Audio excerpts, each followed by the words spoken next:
बिस्मिल्लाहिर्रहमानिर्रहीम। अस्सलाम वालेकुम। हमारा मुल्क अब इशारों पे चल रहा है।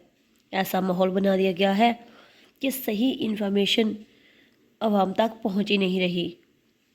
इन सारे मसलों पे जो हो रहे हैं, 14 जमाती हुक्मरान तेल छिड़कने का काम कर रहे हैं और कोर कमांडर्स हाउस वाला जो मामला हुआ उस पर भी ये आग लगाने का काम कर रहे हैं और इतने खुश हैं कि ऐसा लग रहा है कि उनका निशाना बिल्कुल ठीक जगह पे लगा है। ख़ास तौर पर नून लीग का और उन गुल्लू और बट्टू का, जिन्होंने ये कार्रवाई डाली थी और इसी मकसद के लिए डाली थी और सारा कुछ उनके प्लान के तहत ही चल रहा है। इसलिए उनकी खुशी की इंतहा नहीं। अब सब कुछ बिल्कुल परफेक्ट है। इसकी आड़ में बहुत सारी चीज़ें की जा रही हैं। दूसरी बात, मरियम साहबा, नवाज शरीफ और इनके साथ जो सस्ते पीस हैं वो एक और काम कर रहे हैं।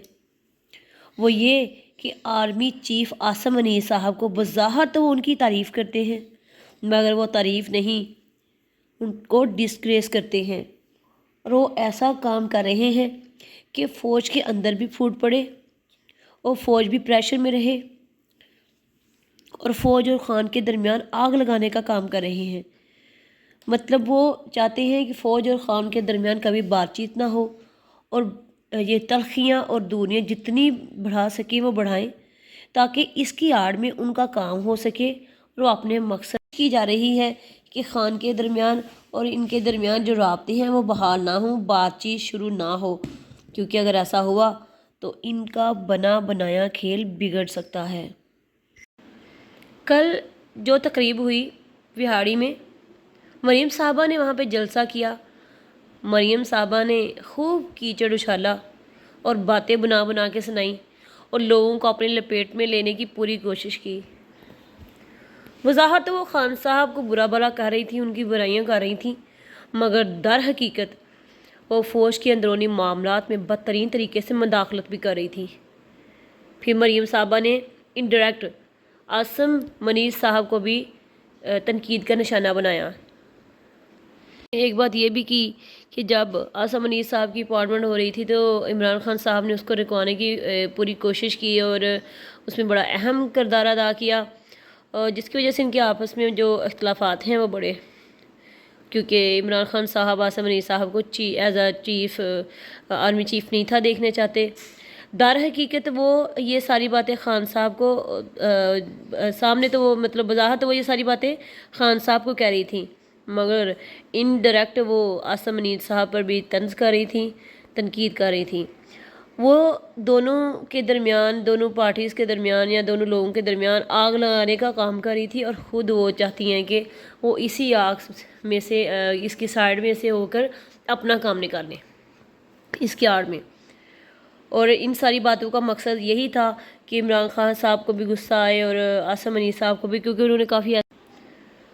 दूसरा, कल मरियम साहबा ने खूब टसवे बहाए शोहदा के नाम के और उन्होंने कहा कि शोहदा के मुजस्समे गिरा दिए गए, तनसीबात पर हमले किए गए और उनकी बेहुरमती की गई और बाकायदा उनके पास एक बहुत बड़ा पेपर था किसी ने बड़े मेहनत से उनको लिखा था, उसको लिखा था और बड़ी खूब तैयारी करवा के भेजी थी मरियम साहबा को कि इसको तरतीब पढ़ना और ये अल्फाज जो हैं ये तो ज़रूर लाने पड़नी है। तो वो सेम वैसे ही पढ़ रही थी, तो बड़े वो इमोशनली अंदाज में उन्होंने वो पेपर पढ़ा और कंप्लीट किया। इस जो सारे मामलात हैं इसमें वो ये ज़ाहिर कर रही थी इस दौरान के हम तो फ़ौज के साथ ही हैं, हमारी तरफ से हमने तो कभी शोहदा की तौहीन नहीं की। और जो दूसरे लोग हैं यानी PTI वाले हैं, तहरीक इंसाफ वाले हैं, उन्होंने तौहीन आर्मी के। ज़रा सुने कि कारगिल में सबसे पहले हमारे जो कर्नल शेर खान शहीद, जो कि बहादुरी से मुकाबला करते हुए शहीद हुए थे, उनके मुजस्समे को भी तोड़ा गया और बेहुरमती की गई उनकी। तो नवाज शरीफ साहब क्या कह रहे हैं?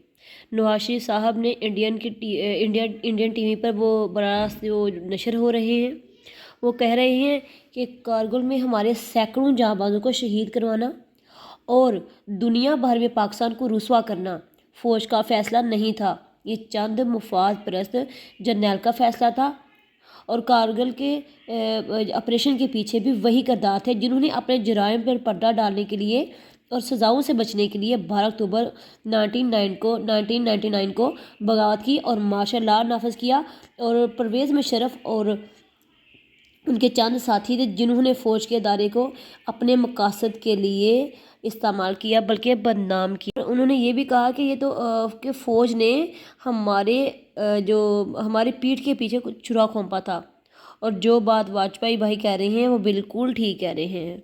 اب نون لیگ کی ایک اور جھلک دیکھیں۔ انہوں نے کہا کہ میرے بھائیوں اور بہنوں، انہی لوگوں کی وجہ سے اکبر محب وطن اکبر کو شہید کیا گیا، انہی لوگوں کی وجہ سے بینظیر بھٹو نے اپنے ختم شہادت سے پہلے ان کو اپنی موت کا ذمہ دار ٹھہرایا۔ انہی لوگوں نے بلوچستان اور سندھ میں ہمارے فضائی اڈے جو ہیں وہ غیروں کے ہاتھوں میں گروی رکھ دیے۔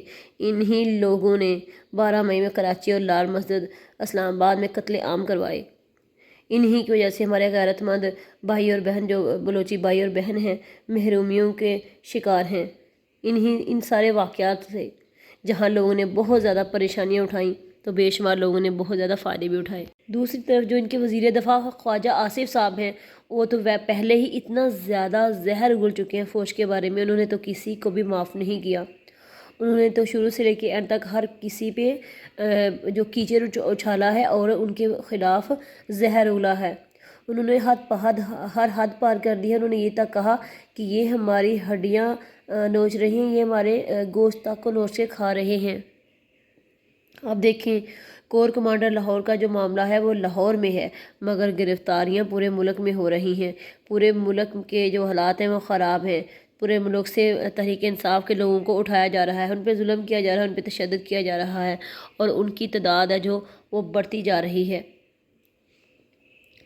عمران خان صاحب کو بھی کوشش کرنی چاہیے معاملات کو سمجھنے کی۔ یہ سوچنا چاہیے کہ یہ سب جو ہو رہا ہے اس کے پیچھے ہاتھ کس کا ہے، اور یہ سب کون کروا رہا ہے، کون ایسا ہے جو جلتے پہ آگ کا کام کر رہا ہے، اور یہ آگ بھڑکا رہا ہے کہ دونوں فریقین کے درمیان بات تک نہیں ہو سکتی، یہ بات چیت نہیں ہو سکتی، نہ ہی وہ کرنا چاہتے ہیں، نہ عمران صاحب کرنا چاہتے ہیں، نہ ہی وہ۔ عمران خان صاحب کی طرف سے پھر بھی نرمی پیدا ہو جاتی ہے، لیکن دوسری طرف سے ایسا کچھ نہیں ہوتا۔